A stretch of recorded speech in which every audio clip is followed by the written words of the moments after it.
Every engineering student are related to this. आप रोज सुबह उठते हो, 40 या 50 कंपनीज में अप्लाई कर रहे हो, लेकिन आपका जो सिलेक्शन का मेल है, कॉल है, वो आपको आ ही नहीं रहा है। इंटरव्यू का कॉल, आप इंटरव्यू प्रोसीजर तक पहुंच ही नहीं रहे हो। आप जब ऑनलाइन अप्लाई कर रहे हो उसमें ही रिजेक्ट हो रहे हो, तो कुछ ना कुछ तो रीजन होगा इसके बिहाइंड में। ऐसे ही तो आपको रिजेक्ट कर नहीं रहे होगे कंपनीज, तो उसके रीजन मैं आपको बताने वाली हूँ। तो आप इस रीजन को जानने के लिए एक्साइटेड हो तो comment the excited in the comment section, because उसको पढ़ के ही उसको पढ़ने के बाद मैं एक्साइटेड होती हूँ और आपको बहुत अच्छे से एक्सप्लेन करती हूँ।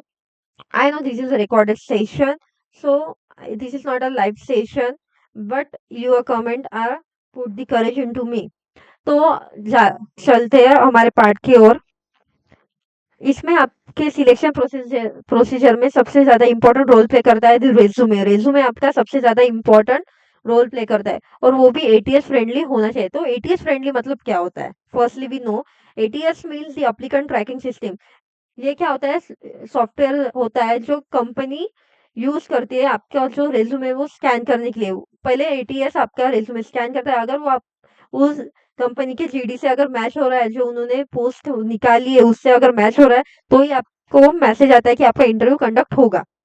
और आप यहाँ पे ही फेल हो जाते हो कि आपका रेज्यूमे एटीएस फ्रेंडली होता ही नहीं है।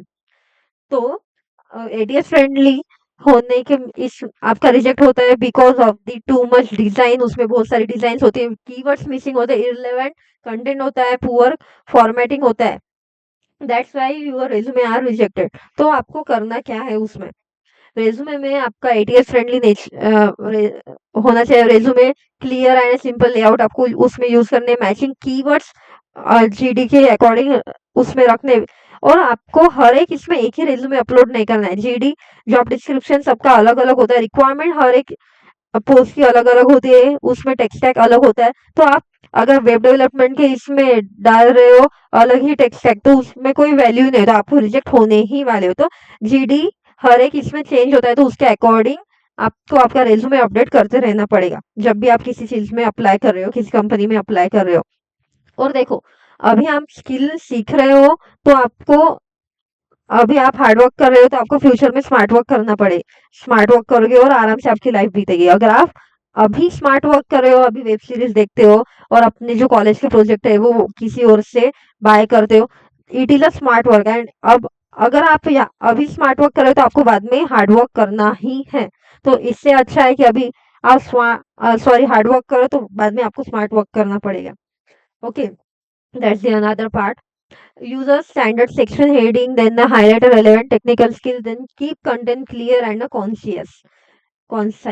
तो आपको क्या करना है, जो भी आप कंटेंट डाल रहे हो उस जीडी से रिलेटेड होना चाहिए।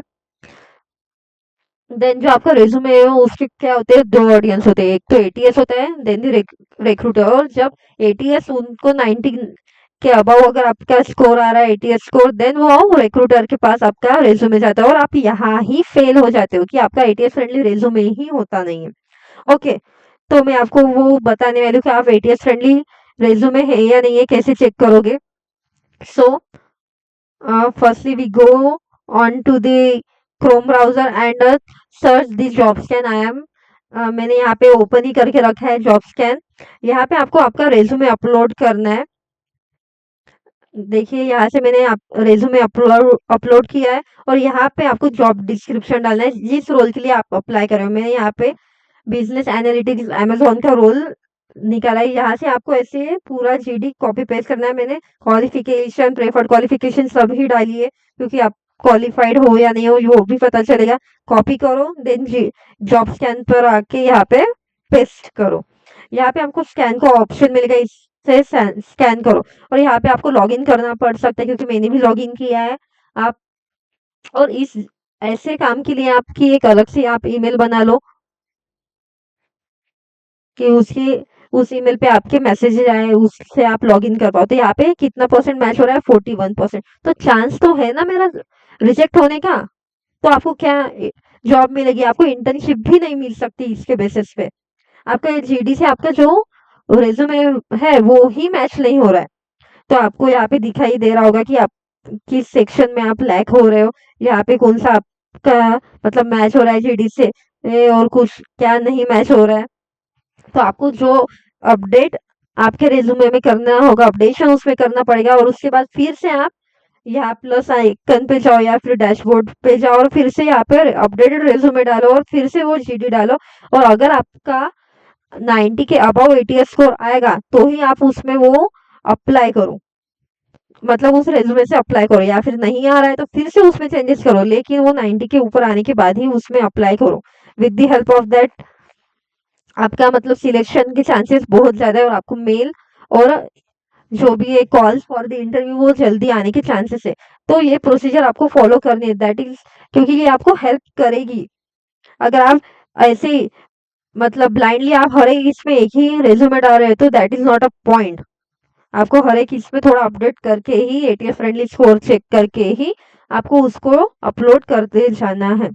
तो अब हम यहाँ पे रुकते हैं। This is a very short video to tell you that what exact mistake you are doing. Okay, I hope this helps you. अगर आपको कोई भी क्वेरी हो तो आप मुझे पूछ सकते हैं कमेंट सेक्शन में। हर एक कमेंट को रिप्लाई देने का ट्राई करती हूँ।